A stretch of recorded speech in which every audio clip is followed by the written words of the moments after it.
welcome back to our ongoing discussions on the glories of Vrindavan and many of the great acharyas who spent time there.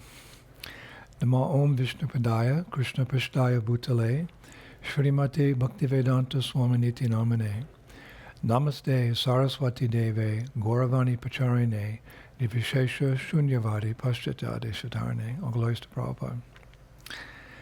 So we've been speaking about a number of great acharyas who've appeared in our Gaudiya Vaishnava tradition. Until now, we've lectured on those who've appeared not long after the departure of Lord Chaitanya Mahaprabhu, or at most a couple hundred years later. Today, however, I would like to speak about an acharya, you could say closer to home, so to speak, an acharya who appeared in the year 1780 and who lived to be about 145 years old. Someone whose name we often repeat in the Prema Dwani prayers, and that is the great Srila Jagannath Das Babaji. His glories are often on the tip of the tongues of modern-day Gaudiya Vaishnavas who quote his pranam mantra. Gora Virbhava Bhumeshtuam Nudeshta Sajjana Pariya Vaishnava Sarvabhaumaha Shri Jagannathaya Te Namaha.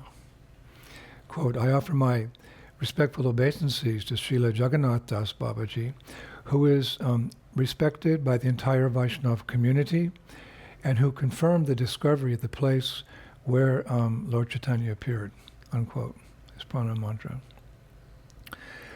Perhaps Jagannath Das Babaji is best known in our ISKCON society as the Shiksha Guru, actually, of Srila Bhaktivinoda Thakur, who took a lot of instruction and inspiration from him. And it was actually Srila Bhaktivinoda Thakur who gave Jagannath Das Babaji the title Sarvabhauma. Sarvabhauma. Sarvabhauma means commander-in-chief of the Vaishnavas. That's how we perceived him. So today the two main sources of information on the life of Srila Jagannath Das Babaji Maharaj that I used for this lecture were, number one, the Gora Parshada Charity Vali and the Gaudiya Vaishnava Jivana. These are two compilations of biographies about our Vaishnava acharyas that are used in our Gaudiya Vaishnava Sampradaya. I also found information in the autobiography of Srila Bhaktivinoda Thakur. Autobiography means that that person wrote his own biography.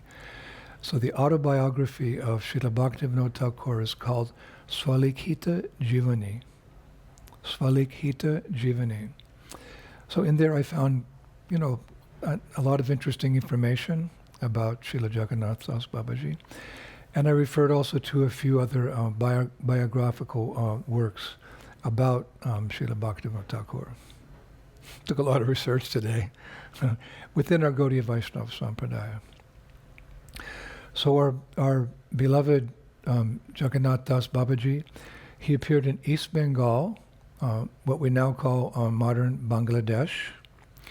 And actually Bangladesh is the source of many of the pastimes of Chaitanya Mahaprabhu. It was previously called East Bengal. They had West Bengal and East Bengal, but when the British divided up India, East Bengal became Bangladesh, which is mainly a Muslim population. And as his name indicates, Jagannath Babaji was Babaji. And Babaji means one who renounces the world, basically to just hear and chant, to basically just sit and chant the holy names of Krishna all day long and most of the night. Typically it means that such a person in the renounced order of life, he will chant 300,000 names of Krishna a day. 300,000 names of Krishna a day. That's 192 rounds. Now, my godbrother, Dhanavir Goswami, recounts in his memories of Srila Prabhupada as follows. I'm quoting him. I remember one time we were in a garden and I asked Srila Prabhupada about chanting fast on japa. And Prabhupada said, quote, "Yes, you can chant, but you must hear all 32 syllables." Haridas Thakur was chanting fast, and he was chanting 300,000 names, unquote, for Srila Prabhupada. Then Dhanavir Goswami says, then Srila Prabhupada asked Karandar how many rounds that was. And Karandar calculated it was 192. So then Prabhupada said, quoting Maharaj, "So if he was chanting 5 minutes per round, how many hours would that take?" And Karandar replied, 16. So Srila Prabhupada said, yes, Haridas Thakur was chanting 16 hours or more of japa every day. This is like how the Babajis live. They dedicate their lives to the Yuga Dharma, repeating the Hare Krishna Maha Mantra day in and day out. And Chaitanya Charitamrita confirms that Haridas Thakur chanted 300,000 names a day. It's in Antya Leela, chapter 3, text 100. Nirjana Vani Kutira Kari Tulasi Sevana Ratri Dine Tina Laksha Nama Sankirtanaha. Quote, Haridas Thakur constructed a cottage in a solitary forest. There he planted a tulsi plant, and in front of the tulsi he would chant the holy names of the Lord 300,000 times a day. He chanted throughout the entire day and night, unquote. Chaitanya Charitamrita. Now, generally when we hear about our acharyas, we hear they're preachers. But there's very little information that Srila Jagannath Das Babaji preached, let us say, actively in public. Of course, people came to see him and he would preach to them, but not like we understand our present-day acharyas. They're going out and they're traveling and spreading the holy names and so forth, like this. So one might question then, how does he fit into our Guru Parampara if he's not an active preacher? And the answer is very simple. He preached the importance of renunciation. That's very important. It's a fundamental principle of Krishna consciousness, especially for a preacher, because one cannot convince people about the futility of material existence and the positive alternative of Krishna consciousness if he himself is attached to this world. You can't convince people to give up material life if you yourself are attached to this material world. So a preacher has to be renounced. So this is something that Jagannath Das Babaji showed us, how to be renounced. Important element in our lives as devotees. In the Bible, in Luke, let me remember, 16:13, it said, one cannot serve God and mammon at the same time. Mammon means sense gratification. So the principle of renunciation is important. It's essential in the life of every devotee.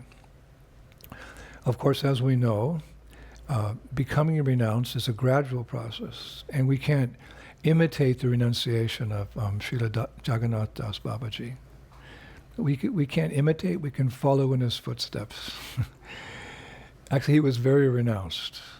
In preparation for this class, I read that during Chaturmasya is the 4 months of the rainy season when sadhus, even especially those who are traveling and preaching, they retire and they stay in one holy place and they just focus on Shravanam, Kirtanam, Vishnu Shmaranam. So what to speak of Jagannath Das Babaji? He would really go into renunciation. And I was reading for the first month of Chaturmasya, he would only eat 4 bananas in the evening. And during the second month, he would eat only guavas. And during the third month, he would only drink whey. And in the fourth month, he would only take boiled banana leaves without salt. Boiled banana leaves without salt. So that was his renunciation. So then what is our renunciation? Well, at initiation, we promise, to follow the 4 regulative principles: no meat eating, no intoxication, no illicit sex, no gambling. And, to go out and preach in the age of Kali. That itself is austerity and renunciation. To go into the concrete jungles and undergo so many austerities in order to give Krishna consciousness to the people. That's austerity, that's renunciation. Our renunciation is a little different than Jagannath Das Babaji. I remember one time reading that Srila Prabhupada was on a morning walk with some disciples, and one of the devotees was walking in bare feet, and it was a cold morning. So Srila Prabhupada looked at that devotee and he said, "Why aren't you wearing shoes?" So with a little touch of pride, that devotee smiled, and looking at Prabhupada, he said, "Prabhupada, I'm practicing austerities, renunciation." So Prabhupada said, "You don't have to do that. In Kali Yuga, there's so many austerities.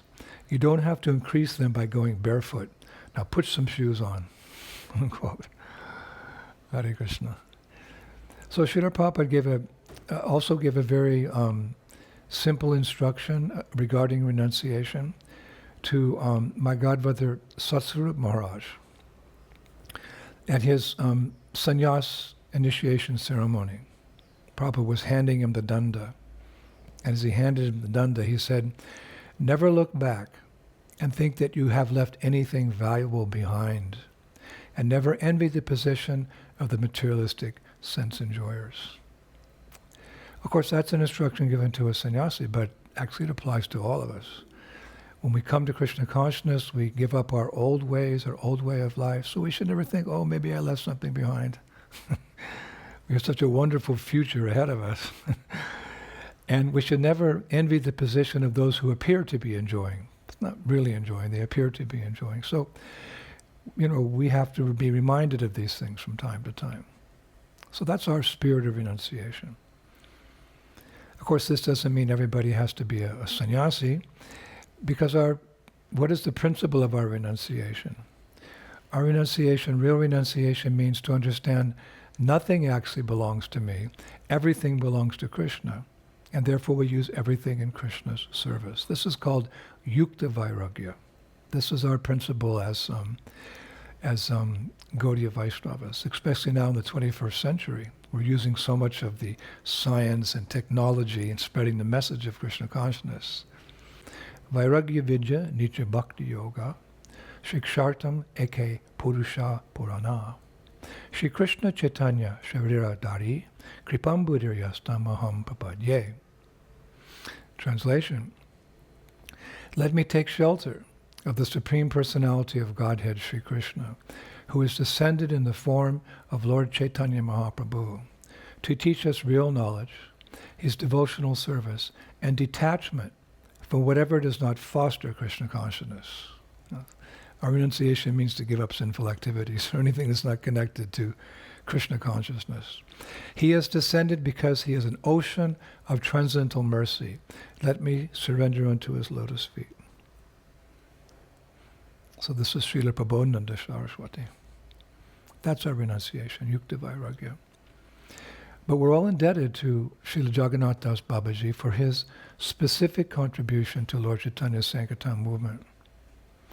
Srila Bhakti Siddhanta Saraswati once said of Srila Jagannath Das Babaji, and all other Babajis in our line, including Gorkashore Das Babaji, quote, "All these Vaishnavas adopted the lifestyle of the Paramahamsa, preaching the path of pure devotion by their example.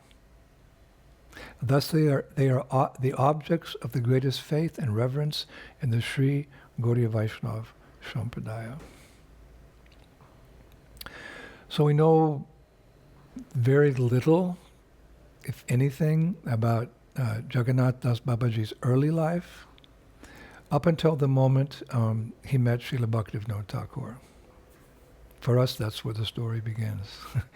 And he met Srila Bhaktivinoda Thakur for the first time in the year 1880. And that's actually mentioned in in Srila Bhakti Siddhanta Saraswati Thakur's magazine, The Harmonist. That was their first meeting. And then they met again for the second time in 1891. It's described in the Bhurvar district of Bengal. And it's written that they met on the day of Ekadasi, and they stayed up the whole night together discussing Krishna Katha. And it's interesting that I was reading on that occasion, Srila Jagannath Das Babaji advised Srila Bhaktivinoda Thakur to, quote, preach Gaura's names all over India and, if possible, all over the world. You can see, in essence, he is a preacher. He's going to preach through his disciples. So with some further research, I found out that Srila Bhaktivinoda Thakur actually wrote about that second meeting they had. He wrote about his second meeting with Srila Jagannath Das Babaji. And it's so nice that we found this quote, his writings about that meeting, historic meeting. And this is what Srila Bhaktivinoda Thakur wrote, quote, after spending the whole night in the Ekadasi, people from the entire village gathered together at 8 in the morning to go on Nagar Sankirtan through the streets. With the Venerable Srila Jagannath Das Babaji Maharaj in the head of the group, I saw people make their way to a temple. It is impossible to describe Srila Jagannath Das Babaji's ecstatic transformation during this Harinam Sankirtan. I have noted that though he is over 100 years old, he dances like a lion, sometimes singing out, quote, what divine names have Nitai brought? He has brought the name to the marketplace, and he is selling it for the price of one's faith. And Bhaktivinoda Thakur continues, as Babaji Maharaj was singing, he cried and fell to the ground in ecstasy. I then saw something transpire which I have never seen before, and all present were affected by his mood. And what is that?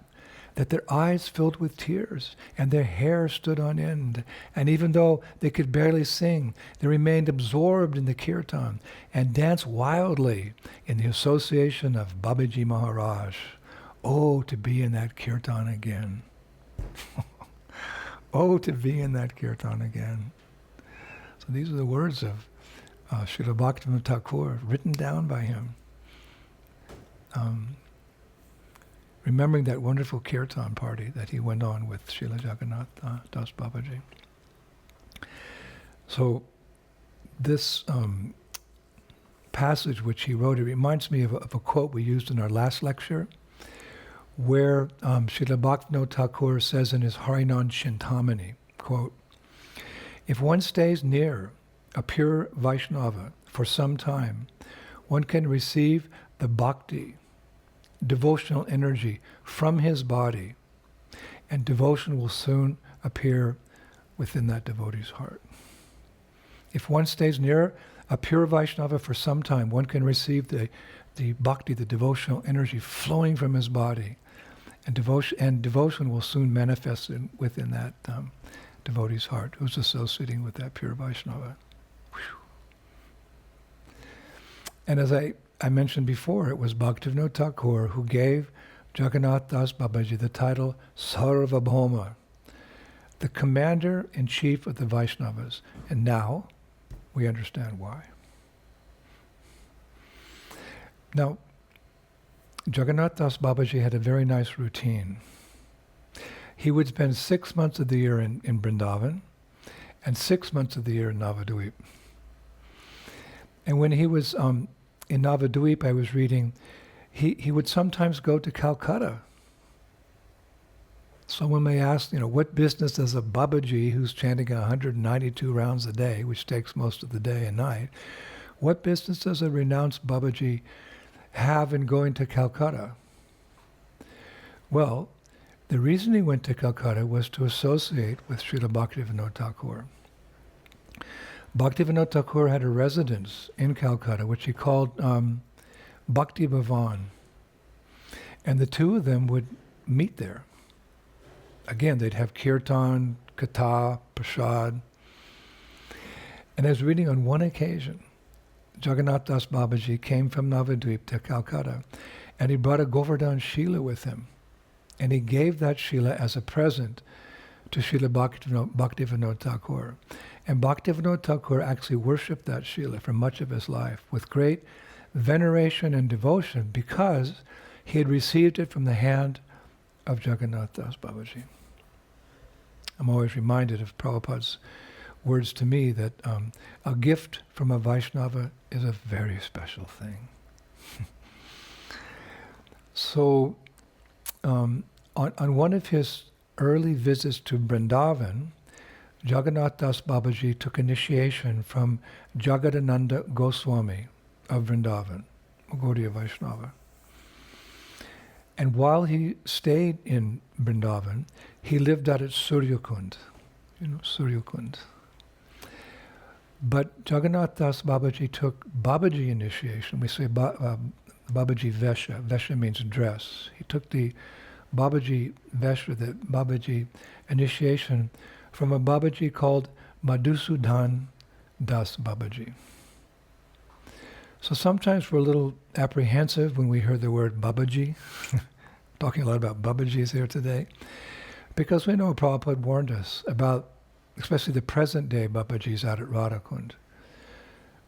Some of whom are not practicing properly, or have different philosophies than we follow. And some are just outright not practicing properly. But that does not mean there's not good Babajis. There's plenty. In fact, in our line, in our tradition, before Srila Bhakti Siddhanta Saraswati Thakur, those who took to the renounced order became Babajis. There was no sannyas in our the sannyas order was not being practiced. Of course, Lord Chaitanya took sannyas, but and going way back in our tradition, Vedic tradition, there are sannyasis, of course, but after the time of Chaitanya Mahaprabhu, it was not so much practiced. It was Srila Bhakti Siddhanta Saraswati Thakur, actually, who, you could say, reintroduced the sannyas order for the purpose of preaching. If you want to be renounced, you wouldn't become a Babaji and sit in one place all day and chant, although that was authorized. You go out and preach the divine command. That was renunciation under Srila Bhakti Siddhanta Saraswati Thakur, as continued by our beloved spiritual master, Srila Prabhupada. He gave sannyas to the men to preach, to travel and preach.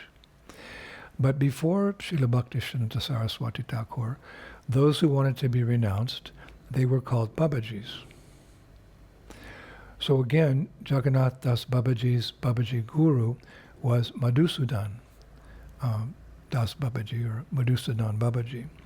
And Madhusudan Das Babaji is a very interesting personality. He was born in an aristocratic family, I was reading. But one day when he was only 12 years old, he overheard his parents discussing arrangements for his future marriage. He's 12. And his parents, they're thinking, well, how will we get him married? So he just walked out of the house. Took a little bag of few possessions. He walked out of the house, and he walked to Vrindavan to become an ascetic. So, yes, what happened then?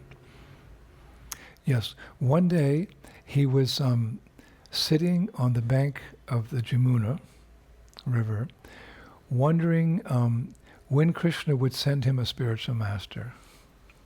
He was not initiated, he was a young boy. How will I get a spiritual master? And a few moments later, a very saintly Vaishnava appeared, and by Krishna's arrangement, he offered to initiate Madhusudan, who would soon become Babaji. And so Madhusudan Das Babaji took that as Krishna's arrangement, and he quickly bathed in the Jamuna, and then that saint initiated him into the Maha Mantra, along with a 10-syllable mantra. But then it's described that saintly person disappeared. He just quickly went away without mentioning his name, who he was and who was his guru and what sampradaya he was in. What's more about, the intricacies of chanting these mantras and the lifestyle he should live and the goal. So although Madhusudan Das Babaji later consulted with, local Babajis and local renounced persons and saints, he couldn't find the answers to those questions, Who's my guru? What's my sampradaya? What is the meaning of these mantras? How do I chant them? He couldn't get the answers. And because of the strict, you could say, Babaji orthodoxy of the times, the Babajis kind of saw him as an outcast, actually. And they wouldn't associate with him. It was pretty strict. He became very, you could say, depressed, obviously. But one day, Radha and Krishna famously interceded on Madhusudan Das Babaji's behalf. Again, he was feeling, life was not worth living if he can't have association with other Vaishnavas, with other sadhus. How can you make advancement? Hari Guru Vaishnava, Bhagavata Gita, as Narottam says. So one day he tied a large Govardhan Shila around his neck and he jumped into the Radhakund, the lake of Radhakund, with the intention of giving up his life. But as he sank down in those sacred waters, Srimati Radharani and Krishna appeared in the Kund. And they untied the rope around his neck. And with their own hands, they lifted him up. And they placed him on the shores of the banks of Radhakund. And then they wrote on tala leaves. They wrote on leaves the name of his guru. Radha and Krishna wrote the name of his guru parampara, the process of chanting his mantras, and the intricacies of the type of devotional service he should practice, as well as many other subject matters. And they placed those leaves, those tala leaves, next to him, and then they disappeared. They had revealed everything he was hankering to know. He knew then what his guru's name was. His guru's name was Shri Uddhava Das, who was part of the line of Shri Baladev Vidyabhushana in the disciplic succession of our Brahma Madhva Gaudiya Vaishnava Sampradaya. Yogic Shemam Bahamyaham, Krishna says in the Gita, for my devotee, I protect what he has and I provide what he needs. So now everything's authorized, and this news spread like wildfire throughout Vrindavan. And he was immediately accepted by all the Vaishnava sadhus in Vrindavan. Now, he lived most of his life at Suryakund as a renounced Babaji. And it said that every day when he lectured on Srimad Bhagavatam, a python, there's pythons in Braj, I've seen actually pythons, a python in Vrindavan would come and sit. How do pythons sit? I don't know, but the python would be there listening to his entire explanation of that verse on Bhagavatam that morning. And as soon as Madhusudan Das Babaji finished the lecture, it's described the python would offer respects and slither away every day.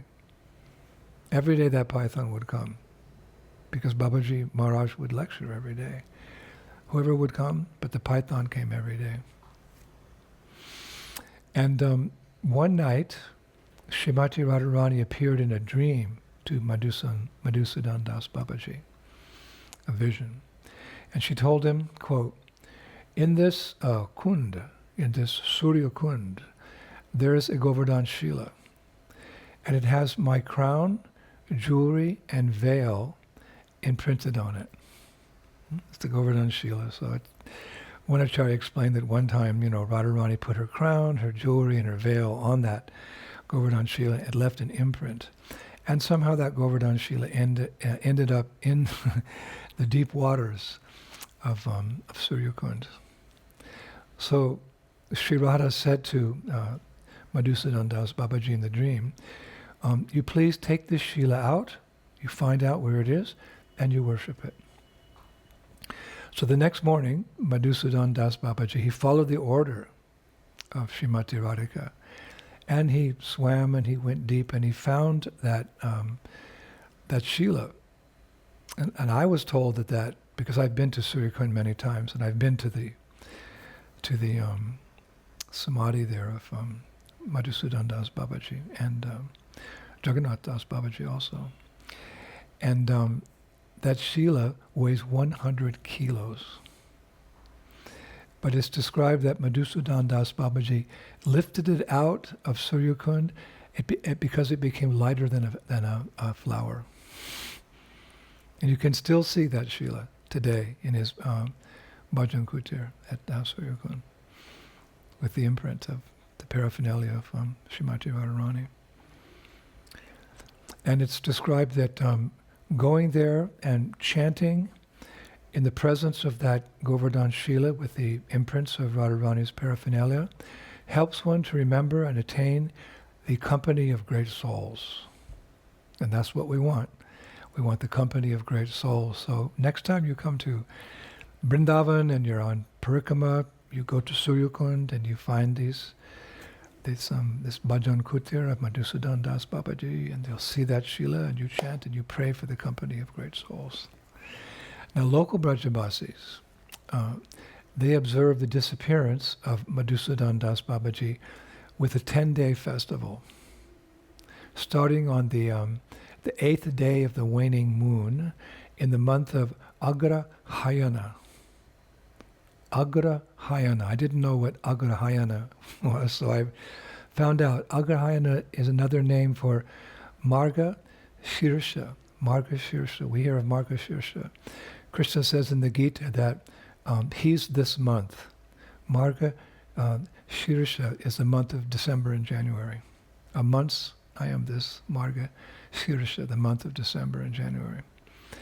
So they have a festival.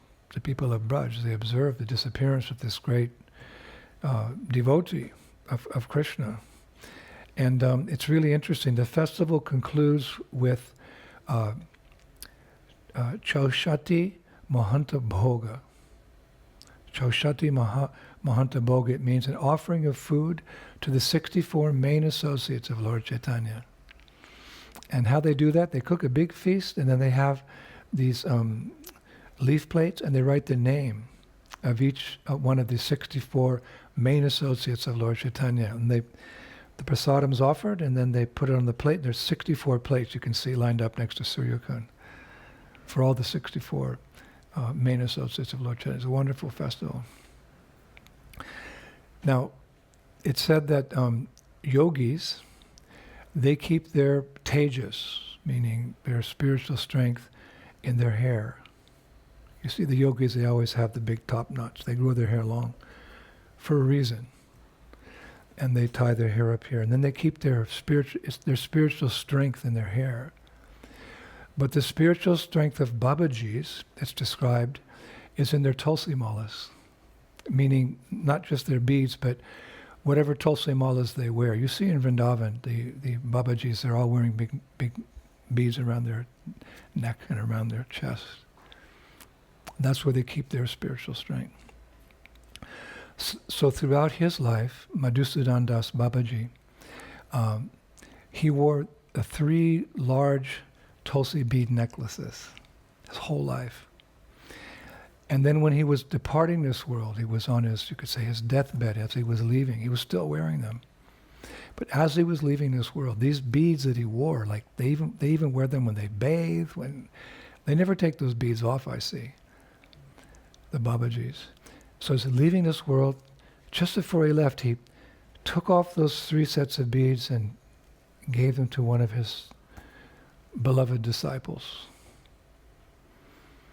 And those beads have been handed down through generations of guru, disciple, guru, disciple, guru, disciple. Quite some time. So, a few years ago, one very elderly, esteemed Vaisnava at Radhakund, he had possession of those 3 necklaces. He would wear them. And through the years, I became very close to him because, well, we often go out to Radhakund, and I like the association of saintly persons. So we'd sometimes do parikrama together, and we talk and about Krishna consciousness, and we became close. And I was in Vrindavan some years ago, and one auspicious day I received a message that he wanted to see me at Radhakund. So I came out, and he began just glorifying Srila Prabhupada, and he said, we're just sitting here chanting. He said, your Guru Maharaj, you took the chanting all over the world. And look at the result, he said. All of you fine young boys and girls from all countries of the world, he said, all countries of the world, you've become Pakka Vaishnavas. And this is all the glory of your Guru Maharaj, Srila Prabhupada. So he said, I'm getting elderly. I don't have much time left in this world. I think it's appropriate that one of the devotees in your movement, one of the disciples of Srila Prabhupada, he said, receives these 3 necklaces. He said, every important sadhu in Vrindavan has been asking me for these beads for years, but I want to give them to you. So that's what he did. On the shores of Radhakund, he gave me Madhusudan Das Babaji's 3 necklaces, which I wear on special occasions. And anyway, I'd like to show you those 3 necklaces. I have them here with me. I brought them out today. This is one. You can see how old they are. They're shining like glass. This is because of just having been so old, hundreds of years old. That's one set.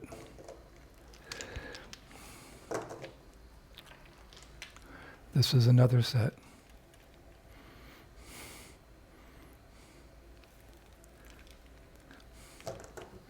And this is a set that you may have seen me wear on a number of occasions. Yeah.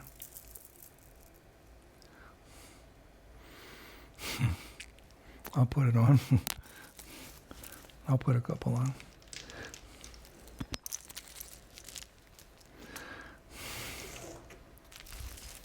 Hare Krishna. So this is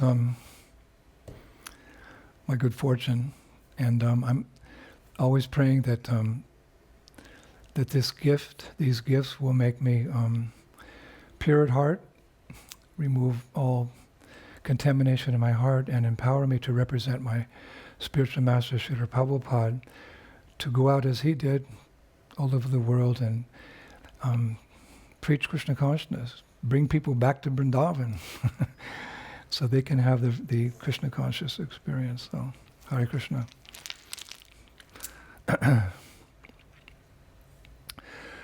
So, a little emotional here, I'm sorry. So there's a number of wonderful pastimes of Jagannath Das Babaji in Braj. After he's taken initiation and he's taken his Babaji vesh, his Babaji dress from Madhusudan Das Babaji, he also stayed out at Suryakund. Now Suryakund is where, of course, Radharani goes in the afternoon to worship the sun god and ask for the blessings to be with Krishna. And Jagannath Das Babaji lived out there. He had a bhajan kutir out there, not far actually from Madhusudan Das Babaji's bhajan kutir.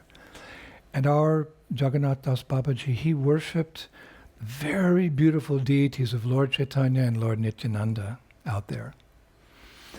And they were made of bell metal. But when they were polished, they looked like gold. So the word kind of spread. And one night when Jagannath Das Babaji was sleeping, some dacoits, some thieves came, and they stole the golden-looking deities of Gaura-Nitai. Sono Garanga, Mahaprabhu was called Sono Garanga. That deity is very golden. But as these thieves were running away, carrying these deities of Gaura-Nitai, suddenly, I think it was about 300 meters away from the Bhajan Kutir of Jagannath Das Babaji, they went totally blind. Couldn't see a thing. And immediately they developed extremely high fevers. They were just, high fevers, they couldn't see. They became terrified. They knew it was a reaction for what they'd just done, stealing those deities from such a sadhu. So they dropped the deities, and they tried running, but they couldn't run because they couldn't see, and they were boiling with this fever. So it's described they crawled out of Suryakund and somehow made it back to their residences or their homes they were living. So I read one acharya, he made a very interesting comment. He said, quote, "The thieves went blind and got high fevers, causing them to abandon the deities because the Lord cannot bear separation from his devotee." Jagannath Das Babaji. So the Lord arranged this pastime.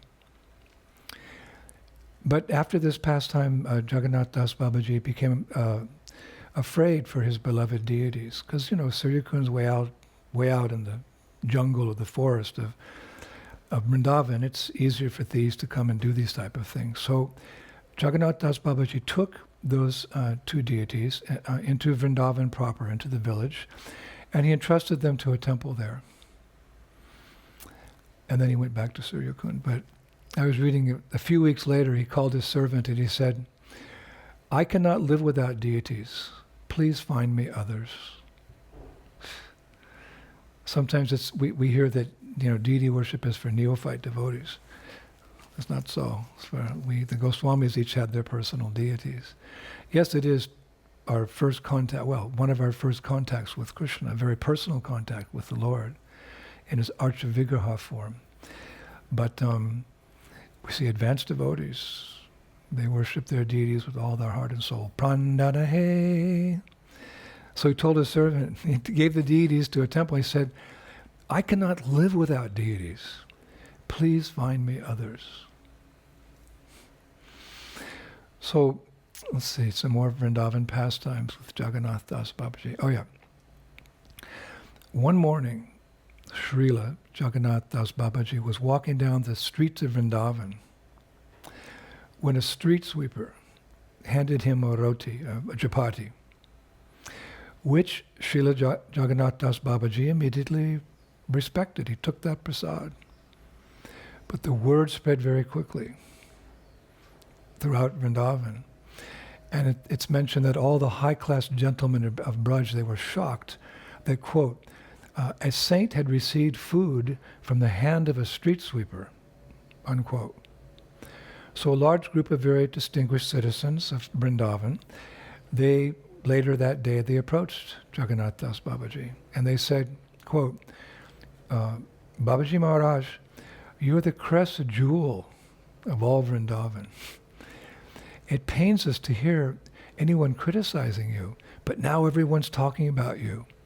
How is it that you, a pure saint, accepted food from the hand of someone so low as a street sweeper?" Unquote.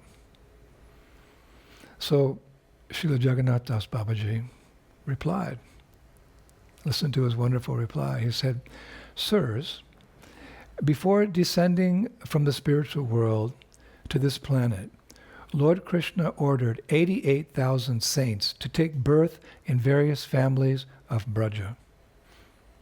And since that time, those saints have engaged themselves in service to the holy Dham. That sweeper, from whom I accepted the roti, was one of those 88,000 saints. She should be worshipped." Unquote. All these distinguished gentlemen, boom, they fell down on the ground, touched his feet, and asked for forgiveness. He said, "You go ask her for forgiveness. You don't ask me, you ask her." So they went.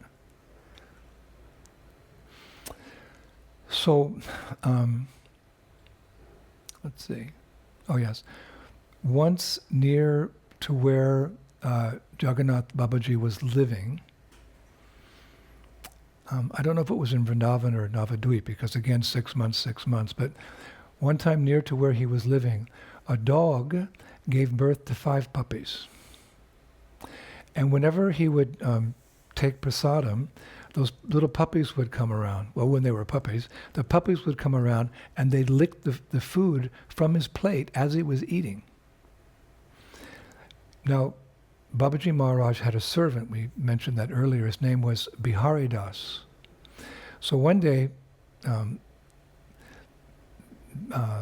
Bihari Das, he saw the little puppies like that, licking the prasadam off Jagannath Das Babaji's plate. So he ran over and he drove them away. But Jagannath Das Babaji scolded him. He scolded his servant. He said, Bihari, if you wish to drive these dogs off, you may take my plate away as well. I shall not eat today. So Bihari, he protested. He said, but Guru Maharaj, these dogs are unclean.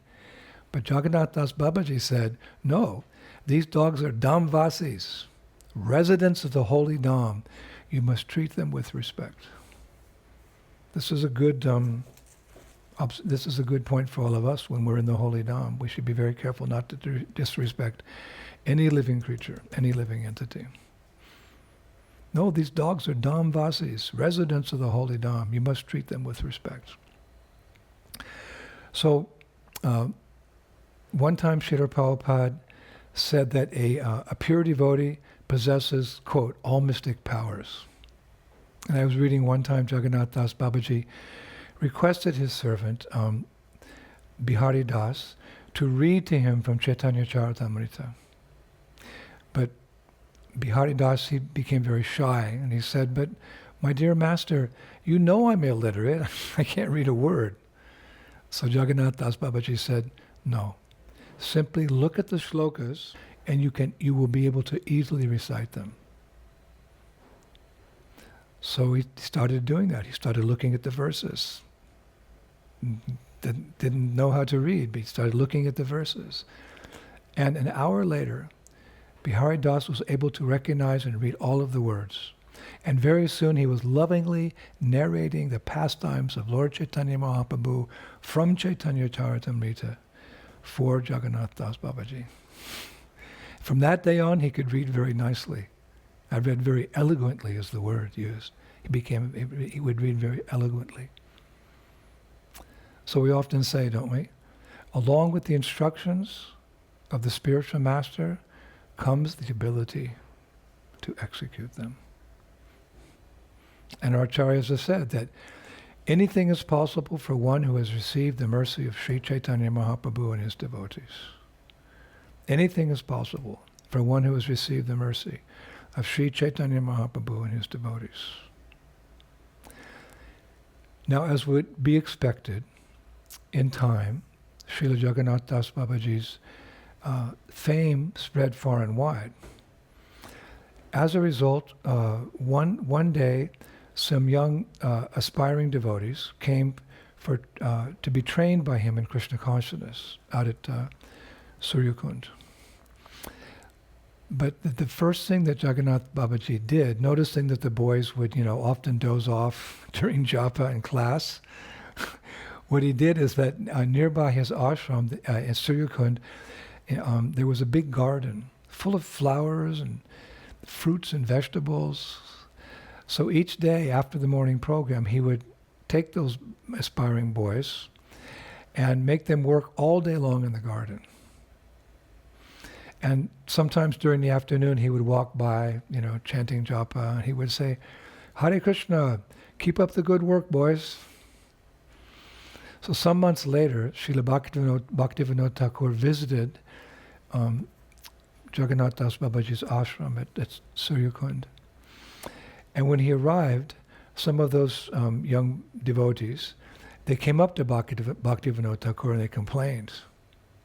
They said, Sir, Guru Maharaj, Jagannath Das Babaji, he's supposed to be training us in meditation and how to chant the holy names and how to study the scriptures and how to, be good devotees. But all day long for months, we're just working in this garden all day and evening.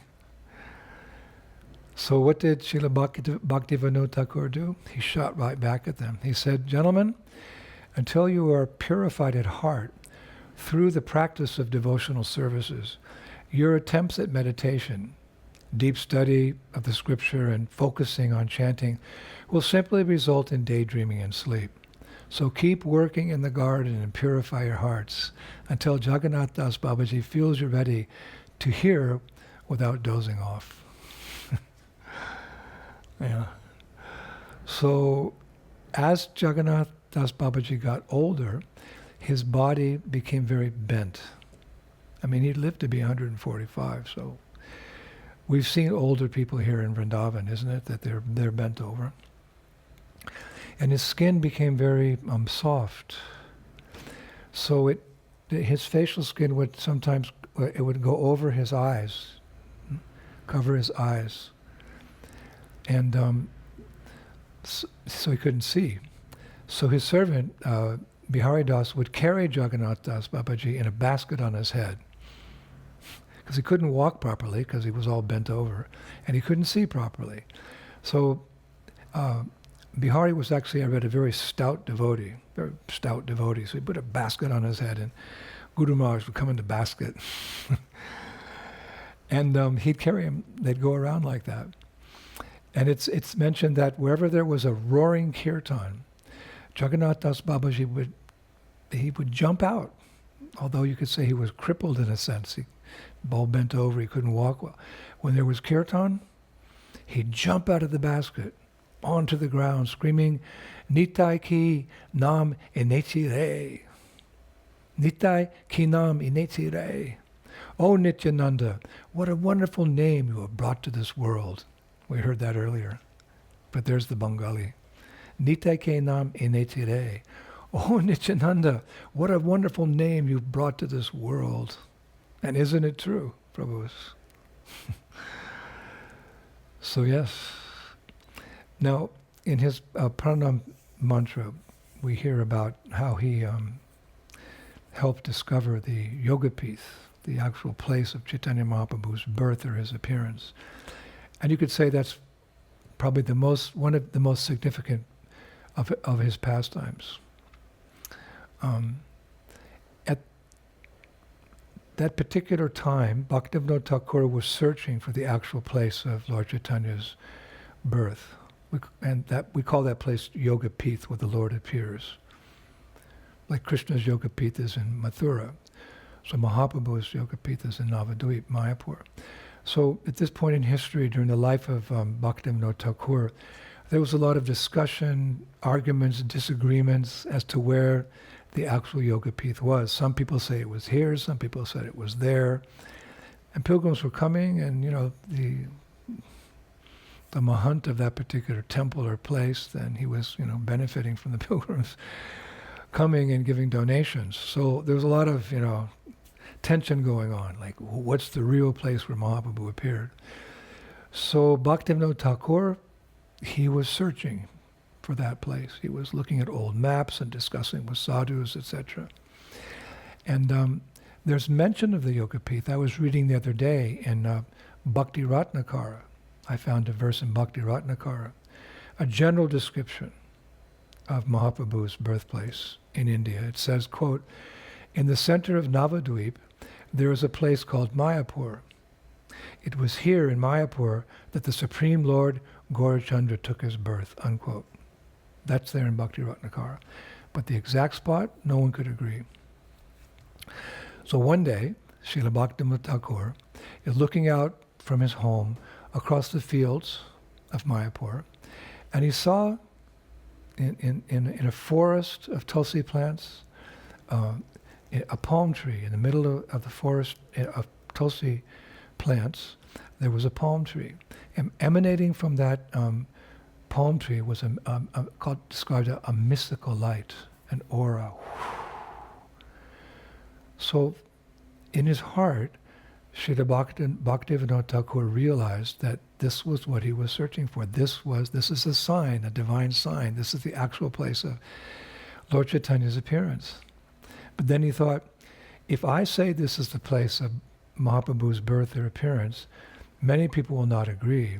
But if this Sarvabhauma, this commander-in-chief of the Vaisnavas, Srila Jagannath Das Babaji says so, people will accept.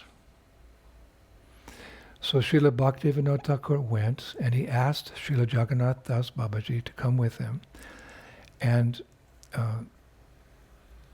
Jagannath Das Babaji's servant, he put him in the basket, Jagannath Das Babaji in the basket, and they walked to that place. We now know, all of us know, there's a beautiful temple there, Gaudiya Math temple. And they walked there, and as soon as they arrived, again, Jagannath Das Babaji leapt out of that basket, and he started dancing like a madman on that very spot where Mahaprabhu appeared. That very spot. And that confirmed it.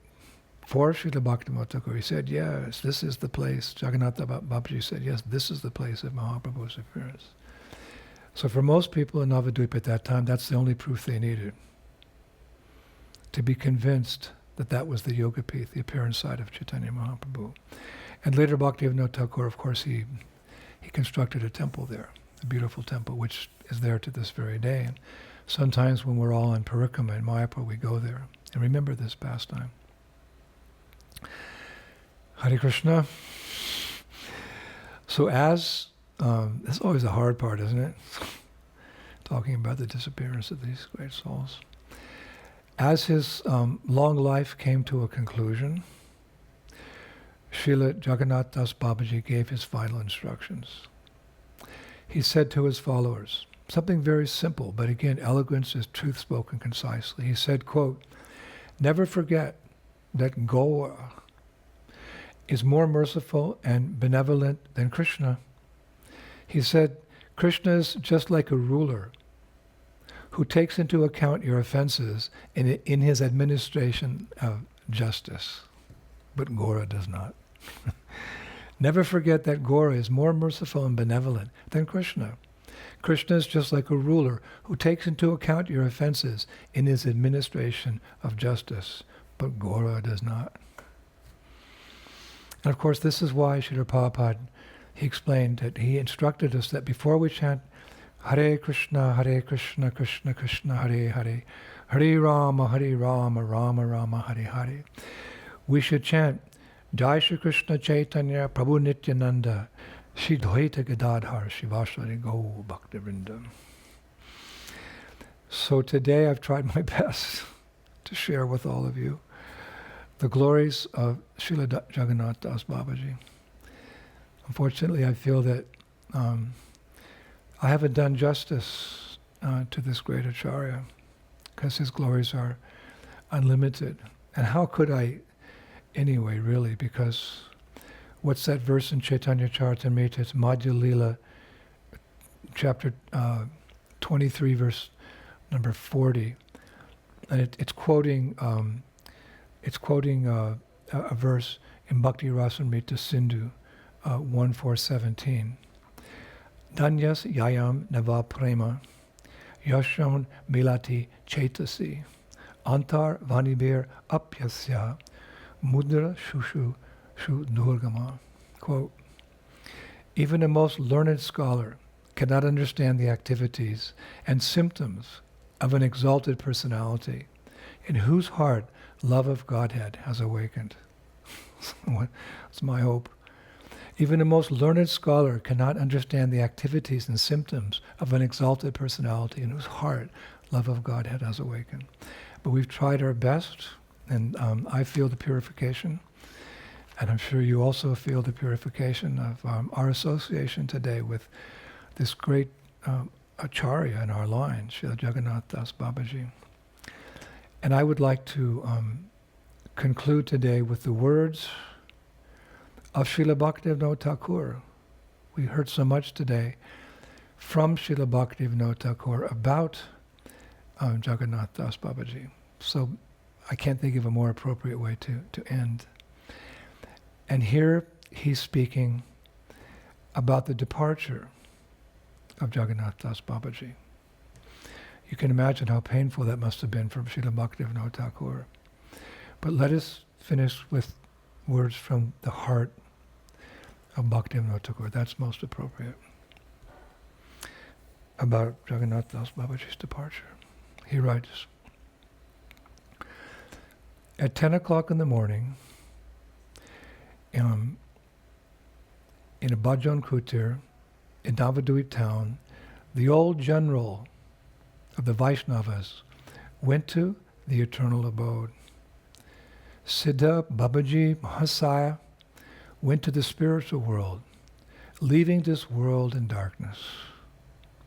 Our mundane eyes would no longer be able to behold his ecstatic dancing in kirtan, but he bestows blessings on us from his place in that eternal abode. But he bestows blessings on us from his place in that eternal abode. So let us all pray today that Srila Jagannath Das Babaji will shower his blessings on us. By his blessings we can uphold our vows of renunciation and kick out any tendencies we have to see something wonderful in this world. And with purified hearts and an awakening of love of God, we can take up his instruction to Srila Bhaktivinoda Thakur to spread the chanting of Hare Krishna in the continent of India and all over the world. In this way, our lives will become glorious, will become servants of all these glorious masters. Srila Jagannath Das Babaji ki jai, Srila Bhaktivinoda Thakur ki, Srila Prabhupada ki, Go Premanandi, Jai Shishi Gauranitai ki, Jai Krishna Balaram ki, Shishi Radha Shama Sundar ki, Vrindavan Eshwari Shrimati Radharani ki, Shri Jagannath Das Babaji Maharaj ki, Madhusudan Das Babaji Maharaj ki, Srila Bhaktivinoda Thakur ki, our whole Guru Parampara ki, Srila Prabhupada ki, back home, back to Godhead ki, Jai Jai Sisi Radhe, Sham Sham Sham. Hare Krishna Prabhus, thank you. I'll put this one. All right, well, mercy, mercy, mercy.